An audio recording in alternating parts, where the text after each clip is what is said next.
high and wide. Do you listen to podcasts? We're making one. You listen to one? No. Does Column Institute count? Yeah, why not? I was listening a lot to Crash and Flow. Yeah, see it, say it. Love Yeah.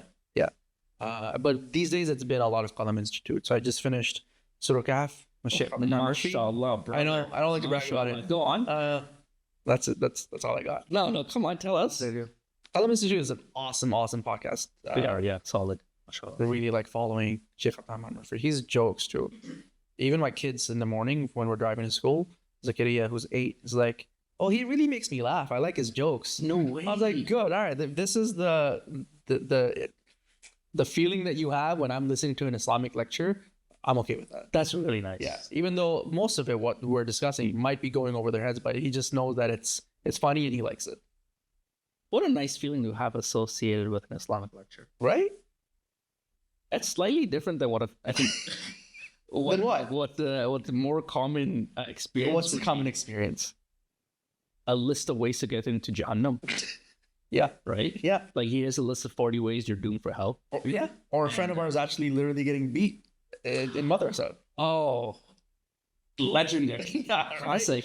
Or like the coat hangers would come out and just he gets mad. Yes. Yeah. Oh, poor guy. So this is infinitely better than that Yes, feeling. certainly, yes. Dear viewer or listener, back in the day, we had Islamic school. We went to Islamic school, and it's actually specifically part-time summer Islamic school. We were what, 11, 12 years old maybe? So yeah, probably something like that. And one of our friends who was also attending with us, I think he like flipped the bird. Yes, he did. To another kid, and then Qari Saab saw him and slapped him 3 times across the face. Right? He did the backhand too. He did that. Yeah, that was. We laugh now. Yeah, But yeah. I think that you know what that probably counts as trauma for the poor guy, 100%. right? I mean, you would know best, so tell us. Probably. Does it count as- I mean, it depends on his relationship with that experience, But Yeah. damn, that was rough, man. Right. But that's really back to the podcast. Sorry, that's really nice that you kids are acquainted with it too, and they like it. That's awesome. Because we moved into our parents, a few months ago. Because we're twins, we have the same parents.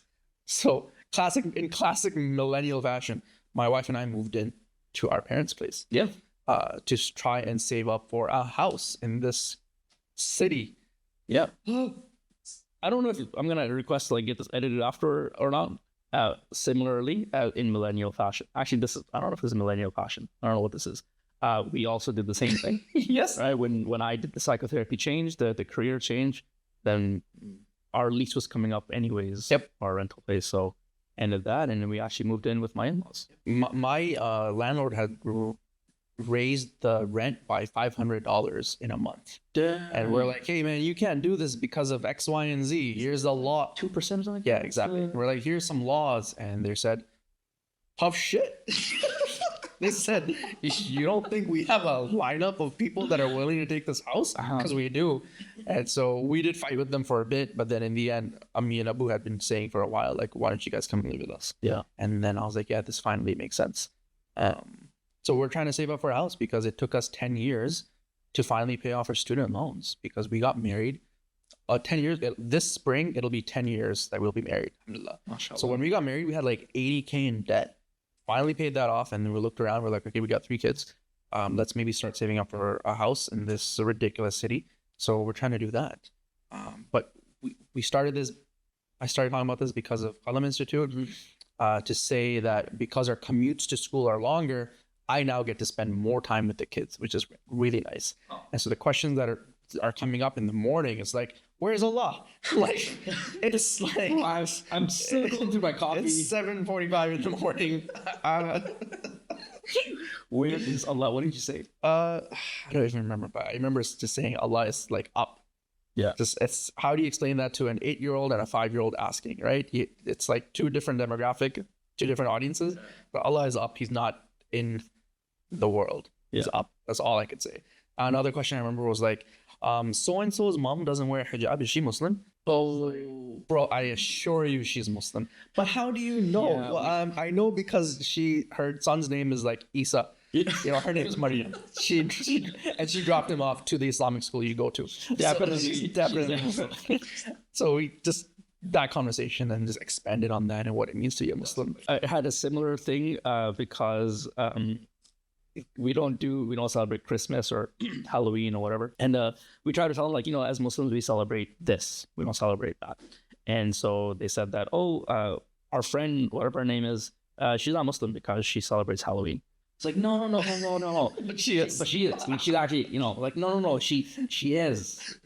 Just because she doesn't mean She's just not as good of a Muslim. but she's Muslim. So that nuance is slowly need to update. I tell we have a Google Doc, me and my wife, with a list of questions that we anticipate, a list of topics and themes we anticipate we're gonna have to talk to the kids about. We haven't populated anything in the document, but it's there. The questions are there. The questions are there, right?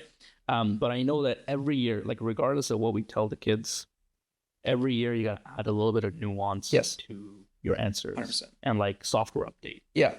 We'll crowdfund those answers. Yeah. That would be amazing. Crowdsource. Yeah. Let's do that. Yeah. Where did we get here?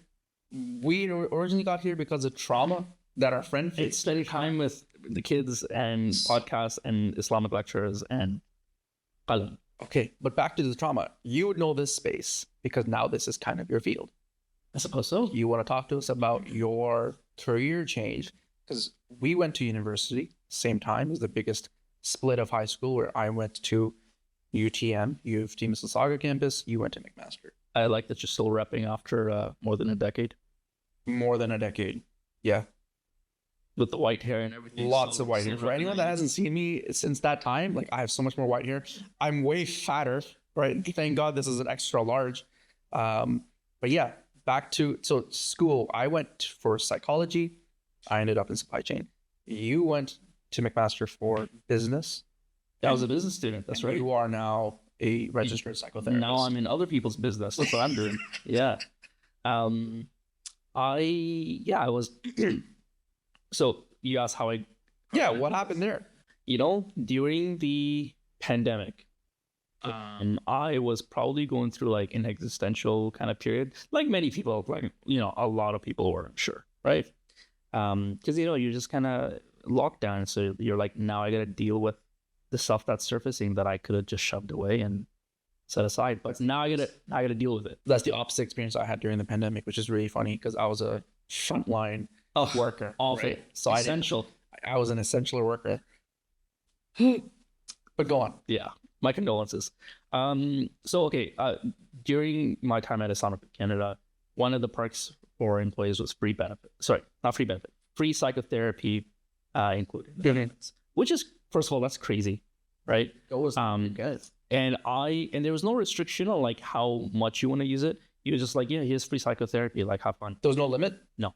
That's amazing. I think I probably used I probably made use of it the most in the entire organization. Yeah. Because I think there was a time when I was doing maybe every week or every other week for a solid year and a half, I think. Nice. Yeah. So I made something, dude, it's free. This is valued at $180. That's crazy. So I made use of it. But anyways, my point, it helped me a lot, significantly, to just kind of sort out my thoughts and process the stuff that I was going through. And it was actually my therapist who said that, you know what, you already have a knack for helping people, for supporting them, and kind of being that moral compass and stuff. You're already doing that in a very informal way for the close ones in your life.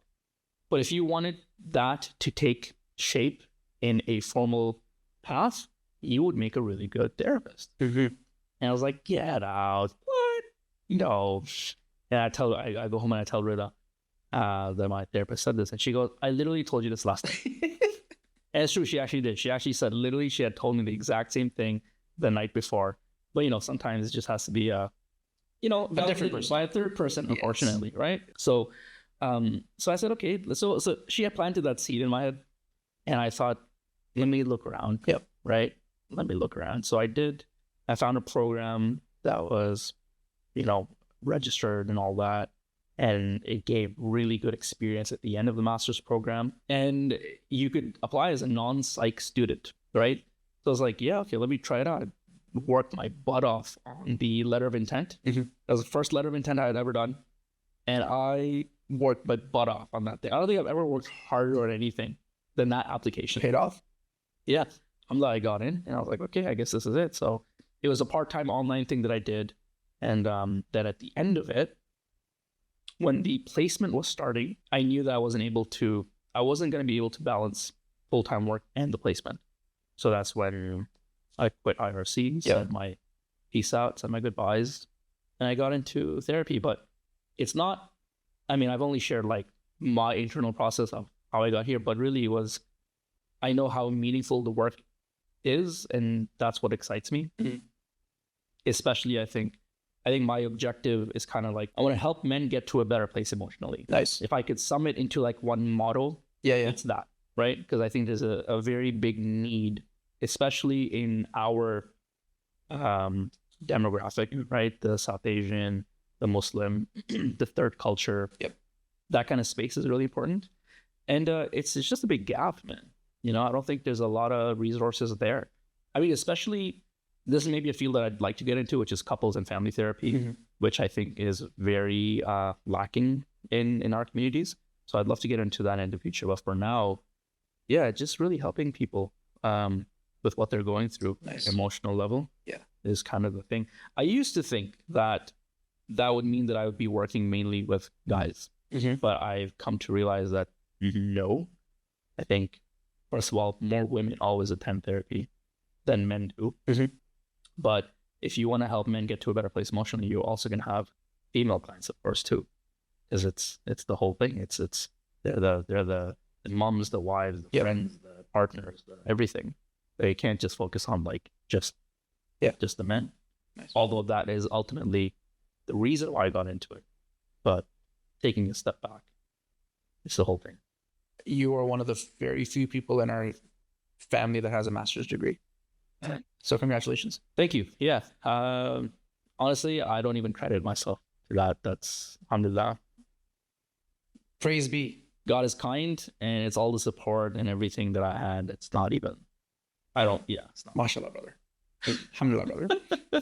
But since then, since I got into the space, I know like a lot of people around me have become more interested in getting therapy themselves, friends, family, and like looking into it more. It's becoming more. You had been pushing me to get into it, so I finally did. That's right. Booked some sessions. Thank you very much. It was really nice. It was really good. We vibed so well. Just went to Hello Lena. Oh yeah. And then just found one, messaged, and then we really clicked, and it's been really helpful. We've done a few sessions now. How many? 4. Nice. And it's been really nice. Just being able to talk about, just make sense of what's in my mind, to be honest. If anyone was on the fence as they're listening about therapy, what would you say? Just do it and keep it light. I didn't want to talk about childhood traumas. So I was just like, hey, let's just talk about, just keep it light. So we kept it light, and we talked about values and what's important to me, and then what are priorities and what little steps can we do to get closer to those goals. But this was like a really good turning point for me. It's so important to have someone that understands you, right? You would know this better than most, but my therapist is she's brown and she's Muslim, and she's also a third generation or third culture is what I'm trying to say. She just gets it. Yeah. And one of the breakthroughs that we recently had was like, for me, life has been like a checklist. It's like, okay, graduate school, check, get married, check, settle down, start a family, check. And I was like, what's next? And then she had been listening for a while, and she's like, hey man, can I like quote something you said like 5 minutes ago? You just said, I'm drowning in parenthood. And now you're telling me what's next? She's like, imagine if someone was drowning and you pull them out, or they're still in the water, and they say, what's next? What else can I do? Can you just stop? And she's like, all of this, like what comes next, this whole checklist of life is a very like colonialist way of thinking, where your time was just being productive. So it was so funny for her to be able to just sit me down and just say, hey man, snap out of it. Yeah, snap out of it, which is amazing. it helped a lot just for me to think, oh, okay, so like, what should I be doing? She's like, nothing. You can just enjoy like what you have. mean? Yeah. What do you mean nothing? I said, so There's what do you things to do. mean? Is there like who out there is not thinking what's next? She's like, white people.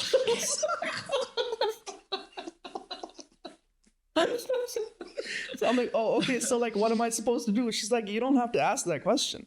What do you do? What you want to do? I was like, I just want to be a good dad. I want to be a good spouse. She's like, okay. So instead of thinking of big steps, why don't we just focus on little micro actions you can take?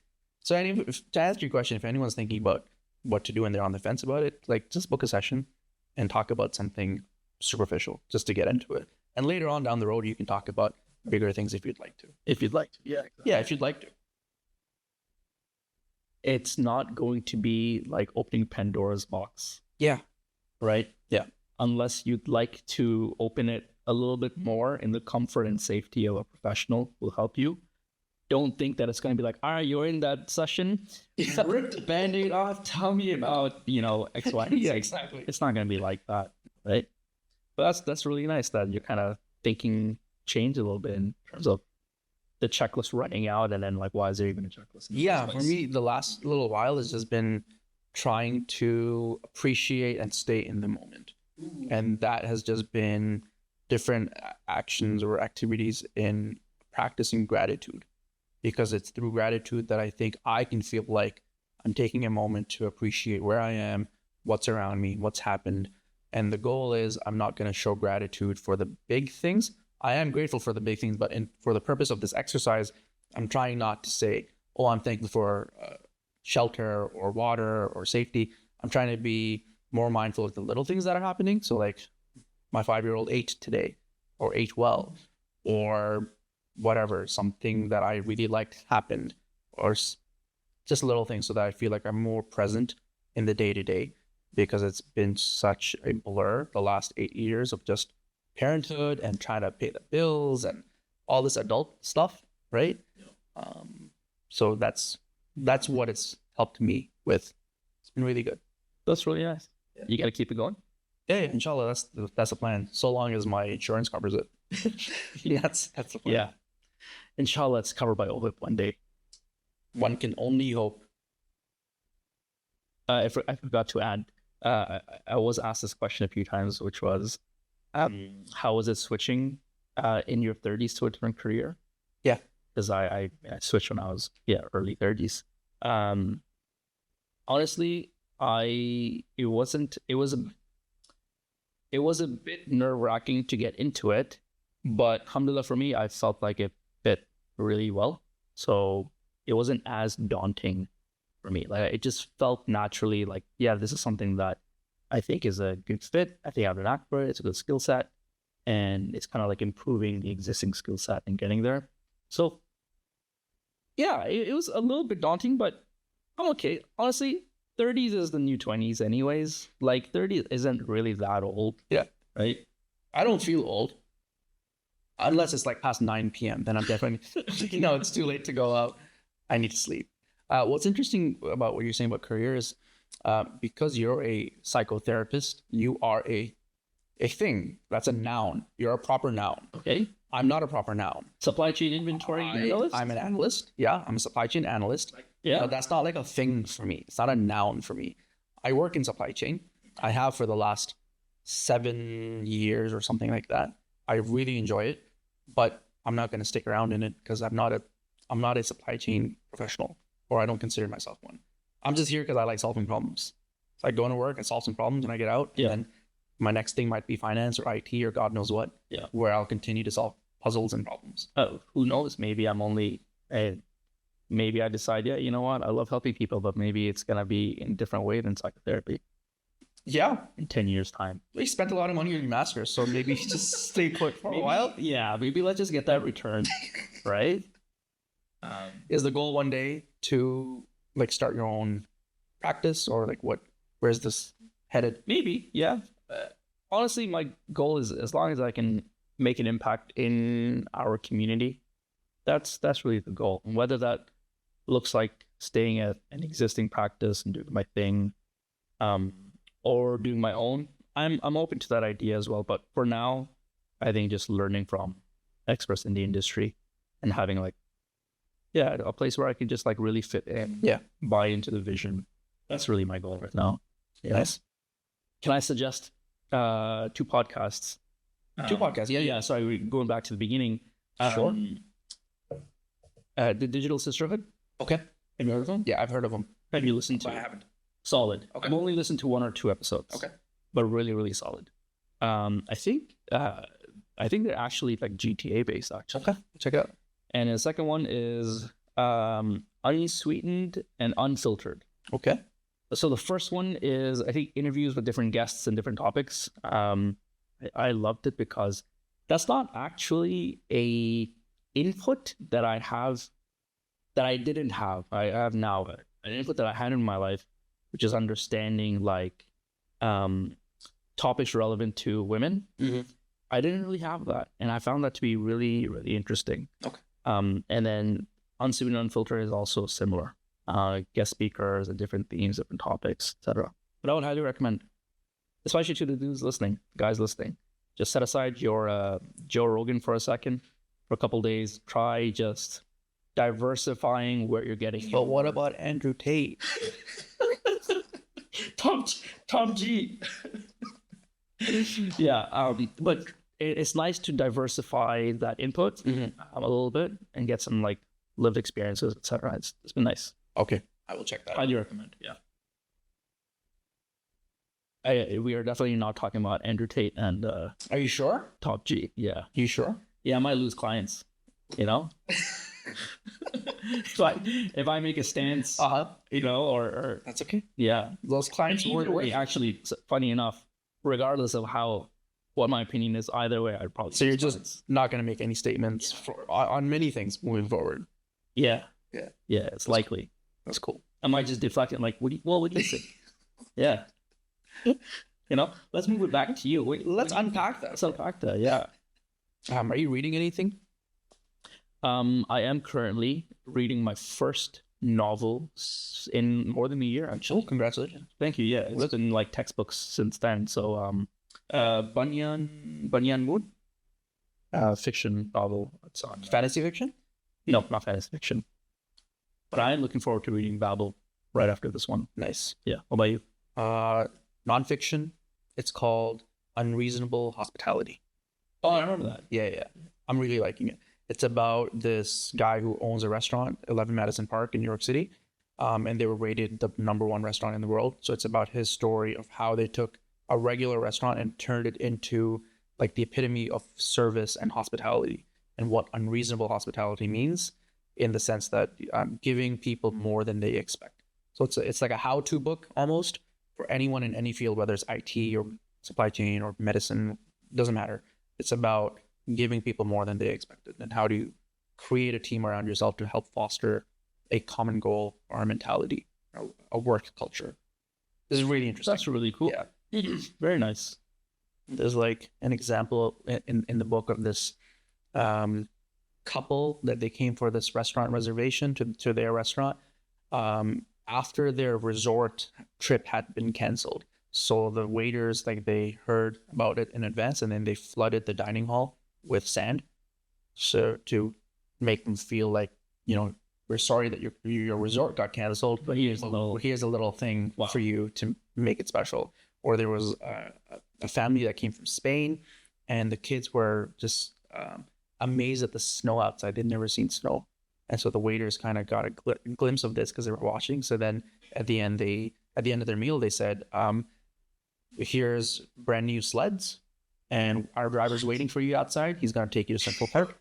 And What kind of restaurant is on it. this? Oh, it was rated #1 in the world, so like they have Oh my god. they have money, right? But it's just how to apply that mentality in your everyday work. It's just a really cool book. It's a very easy read. I just haven't been able to finish it because of life, but Because of I'm almost done. What's that? Because of drowning. Because of drowning. Yeah. You gotta add that to your checklist. Maybe then you'll get it done. Right? That's awesome. I will borrow that. My next one is called Squire by Palestinian author. It's a junior fiction, young adults fiction Oh, that's comic book. Okay. It's a graphic comic book about two warring states and a hero that has to pick between what's right and what's wrong, basically, and go against their people or something. So I heard about it on TikTok and I put a hold on it, and then I had forgotten about it completely, and then I saw it at the library, and I was like, oh, I need to get this. Just got it. So Nice. my 8-year-old is reading it right now, and then when he's done, I'll read it. Oh, fantastic. A little book club. Yeah, a little book club. Book club with Zaki. Yeah. Oh, sick. I love that. You also had a big change in your career, right? Yeah. Going from essential to non-essential. Yeah. Just forgettable, really. He completely forget. Yes, exactly. I went from being essential to forgettable, and it's been amazing. So the essential part was I was the inventory coordinator for a unit in the hospital. That unit is called a cardiac cath lab. So where all the Desi uncles go when they've had heart attacks, they go to a cath lab. You basically have a heart attack, go to Emerge. From Emerge, you're taken up to the cath lab, and that's where they open up your vessels using products. So I was the one in charge of getting those products. This was the closest you were ever to fulfilling every immigrant thought that you did. You know what's really funny? I thought as soon as I finished my psych degree, I thought I wanted to be a nurse. My wife was a nurse. And I was like, this sounds really cool. I think I want to be a nurse. I applied for nursing school so many times, like 4 times. I got rejected every time. And then I got into a supply chain role in the cath lab. Pandemic hit. I was there in total for 5 years. So 3 years, and then a pandemic hit. And then, I just found myself doing COVID response at this unit. And it was a large portfolio. It was like 700 SKUs with a $23 million annual spend. I was the one and only coordinator there. And I was just working side by side with all these physicians and fellows and nurses. And I was like, thank God I didn't get into nursing school. Thank God, alhamdulillah, God saved me. Yeah, honestly. Because I loved what I did. So I did that for a while, and then I got tired of it after a while, because like, how many catheters can you order? So I had put the word out to the vendors that I used to purchase products from. And I said, is there any openings? Let me know. So then the largest vendor that I had always wanted to join, it's the largest medical device company in the world. It's like 90,000 employees.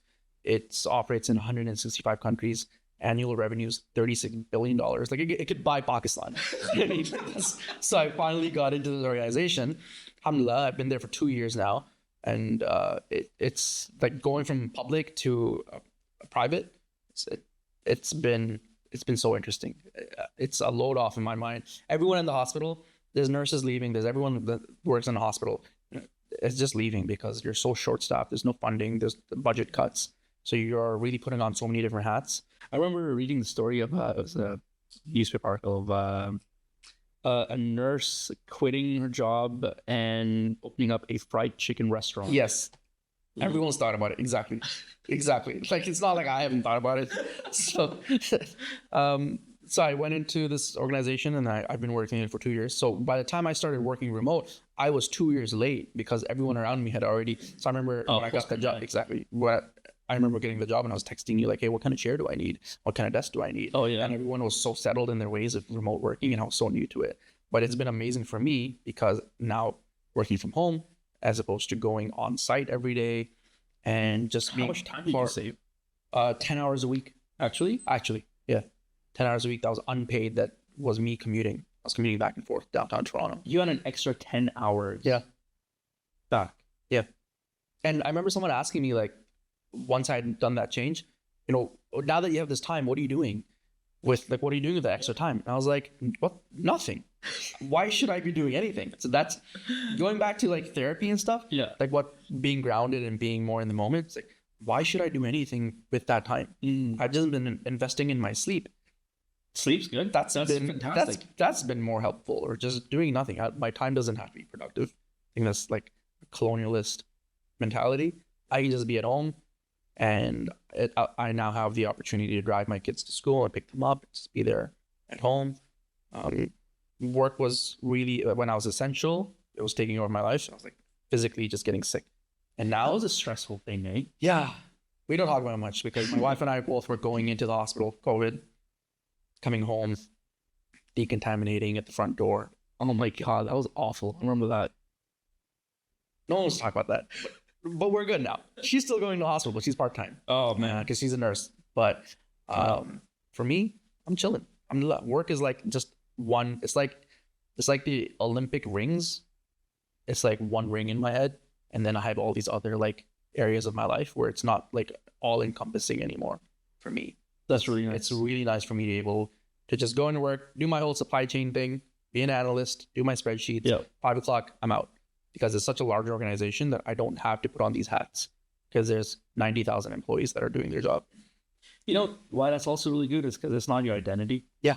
And that means that you don't have all your eggs in one basket. Like if, God forbid, something happens, you know what? Just get another job. You're good. Yeah. And it's very like where your time and energy and efforts go is very kind of balanced and diversified. Family, that kind of stuff. And that's what I want to be. For you and me both, we're very family oriented, and we're very much involved in raising our kids, being there as present, as emotionally available dads. We want to do that. That's the goal. That's the goal. I feel like it. Yeah, that's the goal. I know. That's the goal. So yeah, good for you. Thanks, man. This podcast is on Apple and Spotify. And why are you saying like an ad to me as you look into my eyes? This podcast is on Apple and Spotify, and the video recordings are on Instagram and YouTube. It's produced by Warsha Studios. Like and subscribe.